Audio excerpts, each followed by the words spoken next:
Yes, I know, I'm late. I'm incredibly late. Supergirl's first episode of season 2 came out Monday. I didn't get a chance to see it until Wednesday, and I haven't been able to talk about it the last couple of days because, busy stuff. As my favorite quote from Lord of the Rings would attest to, "A wizard is never late.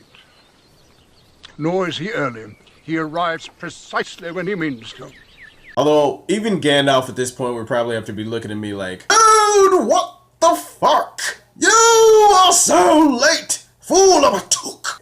Either way, doesn't matter. I'm here. I'm ready to talk about Supergirl, episode 1. In this episode, we had plot, and we had plot, and we had plot, and we had subplot, and we had romantic drama, and we had blah, blah, blah, blah, blah. Yeah, who gives a shit about that? I want to talk about the new Superman first. Because if I'm being completely honest, that's really the sole reason I tuned in to watch episode 1. Because I wanted to see the new Superman. I wanted to see how the TV Superman stacks up, and if Tyler Hoechlin, is that his name? Tyler Hoechlin? What I can say about Tyler is that he left a good first impression on me. I mean, he didn't leave a great, it's not like I need to see more, but I feel like he left a pretty good first impression. As Clark Kent, I like him. He's pretty likable as Clark Kent. I mean, he has this easygoing, laid-back, brighter personality. He really does have really good chemistry with Kara. You really do feel like they're family, and he does a good job of integrating himself in with the rest of the characters. It feels like a natural part of Supergirl's world. It doesn't feel shoehorned. It doesn't feel like, hey, we have to put Superman in here because we have to put Superman in here. It doesn't feel like square peg round hole or anything like that. Clark Kent showed us some of that investigative journalism shit. Kind of weird to see so many people fawning over both Superman and Clark Kent. The DCEU, everybody's ungrateful because that's kind of our real world. Everybody's ungrateful and it's so polarizing. You have half the people loving him, half the people hating him, and they're like, fuck you. Kind of weird to see Cat Grant like losing her shit over Clark Kent.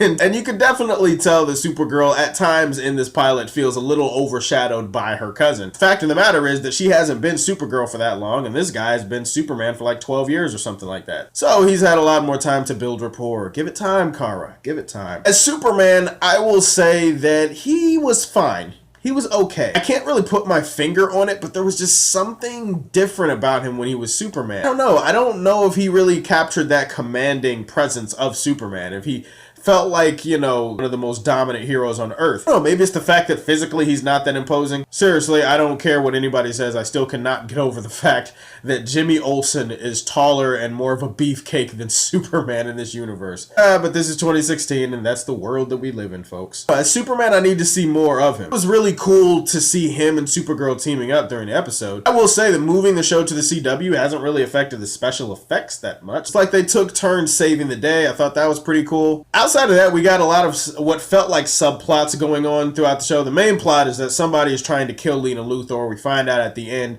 that Lex Luthor hired John Corbin to kill his sister, Lena Luthor. Lena Luthor is trying to rename the company L Corp. She wants to move on from the bad baggage of Lex Luthor. I don't know what to think about Lena Luthor. All I know is that her hips do not lie, and she's got some swing in that thing. I'm just saying. I don't know, it makes me interested to see her going forward. Is she more like Lex, or does she mean it when she talks to Clark and she's like, hey, I want to move out from the shadow of my brother's name? She's one of the more interesting characters to watch going forward. We see a little bit of a beef between Martian Manhunter and Superman. We don't really get to see much of that conflict develop, but it is there. It kind of just sits there as like this little egg at the back of your mind. We get to see that a Kryptonian came down in a pod and he's in a coma for whatever reason. That's kind of just a subplot that's just kind of there, and it's kind of like the writers are stowing that for later. Probably Mon-El. I think that it's Mon-El. I'm not sure, but I'm 90% sure that it's Mon-El. The one negative from this episode that I can draw is this stupid romantic bullcrap with Jimmy Olsen and Supergirl. Look, I'd have to be invested in Jimmy Olsen to give a shit about this, but the fact of the matter is that they didn't make his character that interesting in Supergirl season 1. When they didn't make his character interesting, and there was this really crappy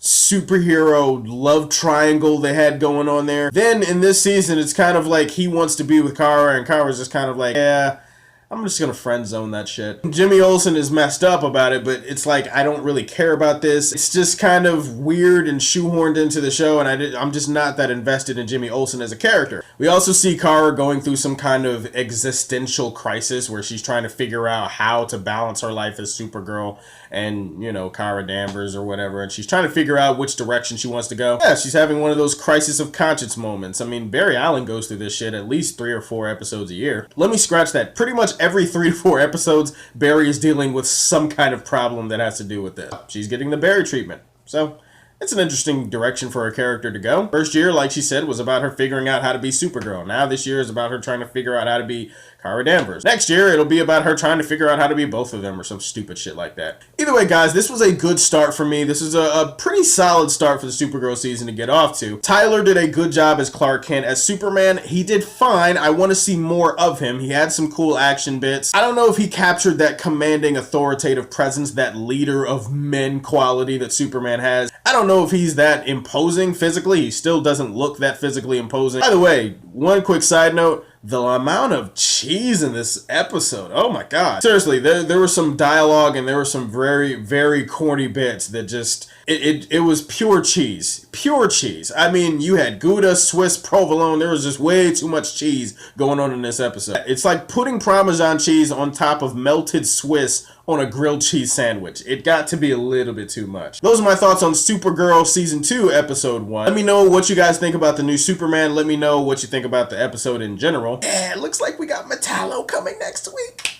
All right. As always, if you like what you see, tell me how you feel and stay tuned to hear more from the Man of Steel. Peace. I dreamt of this moment. Both of us teaming up. You didn't tell me that you know Clark Kent. I'm with her. I have anything in my teeth. Your cousin smells terrific. Enough.